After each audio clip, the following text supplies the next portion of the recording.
ಪಾಕಿಸ್ತಾನ ಮತ್ತು ನ್ಯೂಜಿಲೆಂಡ್ನ ಓಪನಿಂಗ್ ಮ್ಯಾಚಲ್ಲೇ ಪಾಕಿಸ್ತಾನ್ಗೆ ಭಾರೀ ಮುಖಭಂಗಿ ಆಗಿದೆ ಅಂತ ಹೇಳಬೇಕು. ಹೌದು, ತಮ್ಮ ತವರು ನೆಲದಲ್ಲೇ ಮೊದಲ ಪಂದ್ಯದಲ್ಲೇ ಮಣ್ಣು ಮುಕ್ಕಿದೆ ಪಾಕಿಸ್ತಾನ.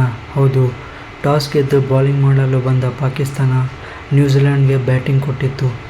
ಸೊ ನ್ಯೂಜಿಲೆಂಡ್ನ ಓಪನರ್ ಆದಂತಹ ವಿಲ್ ಲೆಂಗ್ ಅವರು ಇವತ್ತು ಅದ್ಭುತ ಶತಕ ಸಿಡಿಸುವ ಮೂಲಕ ಪಾಕಿಸ್ತಾನಕ್ಕೆ ದೊಡ್ಡ ಕಂಟಕವಾದರು ಅಂತ ಹೇಳಬೇಕು. ಹೌದು, ಕೇನ್ ವಿಲಿಯಮ್ಸನ್ ಹಾಗೂ ಡೆವನ್ ಕಾನ್ವೆ ಬೇಗನೆ ಔಟ್ ಆದರೂ ಕೂಡ ವಿಲ್ ಲೆಂಗ್ ಸಖತ್ತಾಗಿ ಸೆಂಚುರಿನ ಬಾರಿಸಿದರು. ಇವರಿಗೆ ಸಾಥ್ ಕೊಟ್ಟಿದ್ದು ವಿಕೆಟ್ ಕೀಪರ್ ಬ್ಯಾಟ್ಸ್ಮನ್ ಟಾಮ್ ಲೆಥಮ್. ಹೌದು, ಇವರು ಕೂಡ ನಾನು ಏನು ಕಮ್ಮಿ ಇಲ್ಲ ಅಂತ ಹೇಳಿಬಿಟ್ಟು ಪಾಕಿಸ್ತಾನಕ್ಕೆ ಹಿಗ್ಗಾಮುಗ್ಗಾ ಬಾರಿಸಿ ಇವರು ಕೂಡ ತಮ್ಮ ಶತಕವನ್ನು ಪೂರೈಸಿದರು ಅಂತ ಹೇಳಬೇಕು. ಇವರಿಬ್ಬರ ಕಾಂಬೋಯಿಂದನೇ ಪಾಕಿಸ್ತಾನ ಬೌಲರ್ಸ್ಗಳು ತತ್ತರಿಸಿ ಹೋದರು.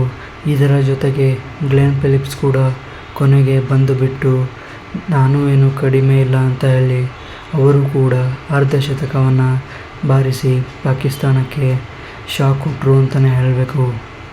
50 ಓವರ್ಗಳಲ್ಲಿ 320 ರನ್ ಕಲೆ ಹಾಕಿತ್ತು ನ್ಯೂಜಿಲೆಂಡ್. ಪಾಕಿಸ್ತಾನದ ಬೌಲಿಂಗ್ನಲ್ಲಿ ನಸೀಮ್ ಶಾ ಅವರು 2 ವಿಕೆಟನ್ನು ಕಬಳಿಸಿದರು.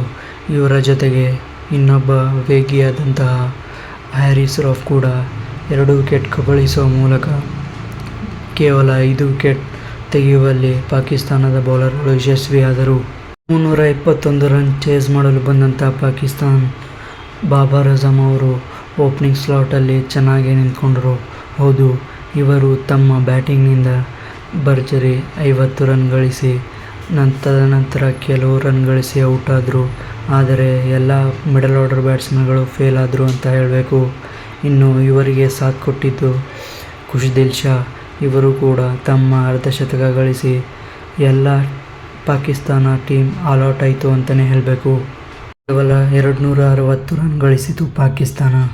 ಇದರಲ್ಲಿ ವಿಲಿಯಮ್ ರೋಕ್ ಅವರು ಭರ್ಜರಿ 3 ವಿಕೆಟನ್ನು ಕಬಳಿಸಿದರು. ಇದರ ಜೊತೆಗೆ ಮ್ಯಾಟ್ ಹೆನ್ರಿ ಕೂಡ ಸಖತ್ತಾಗಿ ಬೌಲಿಂಗ್ ಮಾಡಿಬಿಟ್ಟು 2 ವಿಕೆಟನ್ನು ತೆಗೆದರು ಅಂತಲೇ ಹೇಳಬೇಕು. ಮತ್ತು ಸ್ಪಿನ್ನರ್ ಆದಂತಹ ಮಿಚೆಲ್ ಸ್ಯಾಂಟ್ನರ್ ಭರ್ಜರಿ 3 ವಿಕೆಟ್ ಕಬಳಿಸಿದರು.